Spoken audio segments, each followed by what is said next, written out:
নোয়াপাড়া বিধানসভা কেন্দ্রে তৃণমূল কংগ্রেস প্রার্থী করা হয়েছে রাজ্য তৃণমূলের ছাত্র পরিষদের সভাপতি তৃণাঙ্কুর ভট্টাচার্যকে। পাশাপাশি এই আসন থেকে বিজেপির প্রার্থী ব্যারাকপুরের প্রাক্তন সাংসদ অর্জুন সিং।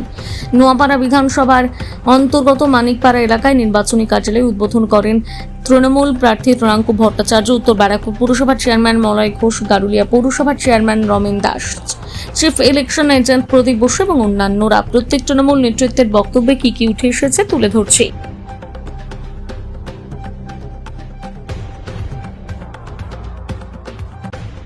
সবাইকে ধন্যবাদ, কৃতজ্ঞতা জানাই। এইখানে উপস্থিত রয়েছেন এবং প্রিসাইড করছেন আমার নির্বাচন কমিটির সম্মানীয় চেয়ারম্যান মলয় ঘোষ মহাশয়। আমার পাশেই আছেন চিফ ইলেকশন এজেন্ট সম্মানীয় শ্রদ্ধেয় শিক্ষক শহীদ বিকাশ বসুর ভাই তথা টাউনের সভাপতি প্রদীপ বসু মহাশয়। উপস্থিত রয়েছেন নির্মল কাকু, নন্দদা। রেল ব্রিজের একটা সমস্যা আছে, সেই রেল ব্রিজের সমস্যাটি কোনোভাবে আলাপ আলোচনার মধ্যে দিয়ে সমস্যার সমাধান করা যায়, আমি সেই টার্গেট আমার মাথায় রেখেছি, সেটা আমি চেষ্টা করব। এরকম অনেকগুলো ছোট ছোট বিষয় আমরা দেখছি, আমার টিম সার্ভেও করছে। আমরা বাড়ি বাড়ি যাচ্ছি কীভাবে সমস্যার সমাধান করা যায়। শিউলি মোহনপুরের ক্ষেত্রে কিছু কিছু জায়গায় এই পিএইচির তরফ থেকে কাজ হচ্ছে যাতে জলের কিছু কিছু জায়গায় সরুতে পড়ে যায়, সেই সরু জল যাতে আর একটু স্পিড আপ করা যায়।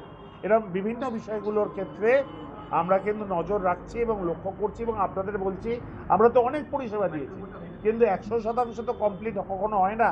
আমরা 100-র কাছাকাছি যাওয়ার চেষ্টা করতে পারি, সেটা আমি সার্বিকভাবে কথা বলে করার চেষ্টা করছি।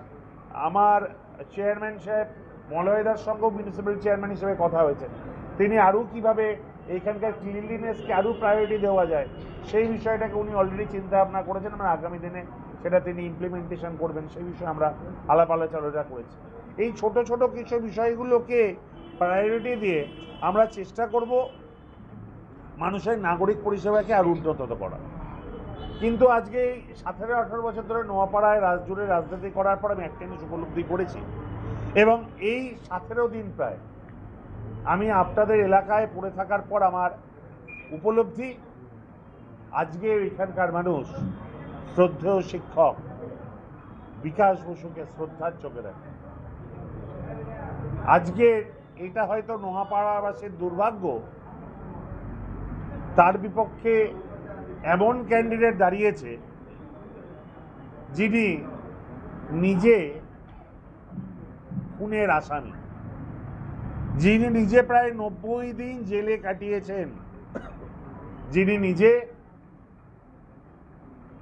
তার হাত করা পড়া ছবি আজকেও নোয়াপাড়াবাসীর চোখের সামনে ভাসছে। যে মানুষকে গুন্ডা মস্তান ক্রিমিনাল হিসেবে ব্যারাকপুরে মানুষ জানে, এবং সেই মানুষটি আজকে নোয়াপাড়ায় আসার পর আবার নতুন করে এইখানকার পরিবেশকে অশান্ত করার চেষ্টা করছেন। তার লোকজন ভয় দেখানোর চেষ্টা করছে, বিভিন্ন মানুষ চমকানোর চেষ্টা করছে। আমাদের বিভিন্ন মানুষজন যারা এদিক ওদিক থাকেন তাদেরকেও তাদের বিভিন্ন প্রতিনিধিরা ফোন করে হালকা একটু চমকানো, ভয় দেখানোর চেষ্টা পরিকল্পনা করছে। তারা বলছে কি লাভ তৃণমূল করে। আমি তাদেরকে বলি, তারা আমাদের দলের যে স্লোগান, সেই স্লোগানটাকে আমি স্মরণ করিয়ে দিই, বলি যতই করো হামলা আবার জিতবে বাংলা। তাই ধমকে চমকে লাভ নেই। আমি তৃণাঙ্কুর ভট্টাচার্য যেদিন প্রথম দিন এই দিন দাঁড়িয়েছিলাম, সেই দিনও বলেছি আমি ব্যক্তিগত কুরুচি আক্রমণের দিকে যাব না। আমি চেষ্টা করব যতক্ষণ অবধি পারেন না, অত্যন্ত সাধারণভাবেই, ঠিক যেভাবে প্রত্যেকবার করি, নির্বাচন বলে অতিরঞ্জিত কিছু নয়। আমরা শ্রদ্ধেয় শিক্ষক শহীদ বিকাশ বসুর মূর্তিতে মাল্যদান করেছিলাম, সকলে মিলে ঠিক যেভাবে করি এত বছর ধরে করেছি, এবং সেটা হয়ে যাওয়ার পর আজকে আমরা প্রধানত আমাদের নির্বাচনী এজেন্ডা, নির্বাচনী বক্তব্যের দিকে সার্বিকভাবে তুলে ধরছি। আমি এখানে নোয়াপাড়ার প্রত্যেকটি জায়গায় গেছি, গিয়ে উপলব্ধি করেছি যে এখানে মানুষের নাগরিক পরিষেবা যথেষ্ট ভালো। এখানে মানুষের এই সরকারের প্রতি বিশ্বাস আস্থায়, মিউনিসিপ্যালিটি পঞ্চায়েতের প্রতি বিশ্বাস আস্থা অটুট, এবং আমি উপলব্ধি করেছি যে এখানকার মানুষ অন্তত শান্তিপ্রিয়, শিক্ষিত মানুষ। আমি এইখানকার শিক্ষিত মানুষকে, আমি এখান এলাকার শিক্ষিত মানুষের কাছে শিক্ষার কথা বলতে এসেছি। আমি এখানকার শিক্ষিত মানুষদের কাছে বলতে এসেছি যে আমি যদি জিতি, আমার জেতার পর প্রথম কাজ থাকবে এখানকার শান্তি শৃঙ্খলাকে রক্ষা করা। আমি জেতার পর আমার প্রথম কাজ থাকবে এলাকার শিক্ষিত সমাজের পাশে দাঁড়ানো, মেহনতি মানুষের পাশে দাঁড়ানো, মানুষের নাগরিক অধিকার রক্ষা করার জন্য তাদের পাশে দাঁড়ানো। আমি আপনাদের কাছে একটা কথা দিতে পারি, আমি নিশ্চিতভাবে ম্যানিফেস্টো পরে প্রকাশ করবো আমরা আপনাদের কাছে, কিন্তু আমি জিতে আসার পর কোনো তৃণমূলের বা সিপিএম বা বিজেপি বা কংগ্রেস কোনো দলের কর্মী সমর্থকদের মধ্যে যাতে মারপিট না হয়, কেউ কাউকে অশান্ত না করে, কেউ কাউকে ভয় না দেখায়, এইটা দেখা আমার প্রথম কাজ হবে। এবং আমি আপনাদের আজকের দিনে দাঁড়িয়ে বলছি, আমি আগামী দিন আমার নির্বাচনী প্রচারের মধ্যেও আমার শিক্ষা, আমার রুচি এবং অবশ্যই এই নোয়াপাড়ার কৃষ্টি সংস্কৃত ঐতিহ্য রক্ষার কথা, ভরসার কথা আমি প্রকাশ করব, বলবো। আজকে প্রথম দিন আমি সব বলে দিচ্ছি না, আমি শুধু এইটুকুনি বলতে পারি আমি এখানে মন্দির গেছি, মসজিদ গেছি, গুরুদুয়ারা গেছি, চার্চে গেছি, আমি এইখানে রামনবমী অনুষ্ঠানে মিছিলে হেঁটেছি, সব জায়গা থেকে আমি বুঝেছি যে এইখানকার মানুষ অত্যন্ত শান্তিপ্রিয় এবং শিক্ষিত সমাজের প্রতিনিধি।